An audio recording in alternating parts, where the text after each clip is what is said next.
சாதி வாரியாகத்தான் பாஜக ஆதிக்க சாதிகள் பக்கம் நிற்குது என்பதாக ஓரங்கட்டப்படும் சமூகங்கள் சாதிகள் எல்லாம் சொல்லுவாங்க. ஓபிசி தலித் சமூகம் இப்படிதான் சொல்றாங்க.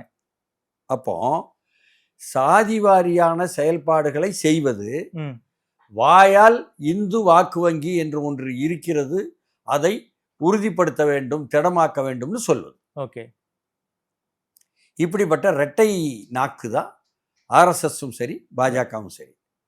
இவர்களுடைய இந்து வாக்கு வங்கி என்பது உண்மையில் இருக்கா என்று கேட்டால், இந்திய துணைக்கண்டம் எங்கும் சாதிகளாக பிரிந்து கிடக்குது. சாதி கட்டுமானம் தான் இங்கே ஆதிக்க செலுத்துது. இந்து மதம் என்ற பெயரில் அவர்களுக்குள் நல்லுறவு, ஒற்றுமை, நல்லிணக்கம் என்ன என்ற ஒன்று இல்லவே இல்லை.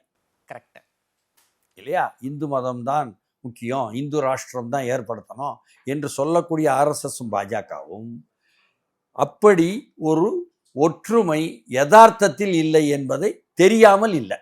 இந்து வாக்கு வங்கி என்று இல்லாத ஒன்றை இருப்பதாக சொல்லி, நீங்க நல்லா பார்த்தீங்கன்னா ஆர்எஸ்எஸ் உருவாக்கம் எல்லாமே இல்லாத ஒன்றை இருப்பதாக சொல்லி நம்ப வைப்பது என்பதுதான். அப்போ இந்து வாக்கு வங்கி என்று ஒன்று இருக்கிறது என்று எல்லோரையும் நம்ப வைப்பதற்கு அவங்க எந்த அளவுக்கு வெற்றின்னு சொன்னா, சிறுபான்மை வாக்கு வங்கி எங்களுக்குன்னு எதிர்க்கட்சி சொல்லும் அளவுக்கு அவர்கள் நம்ப வச்சுட்டாங்க.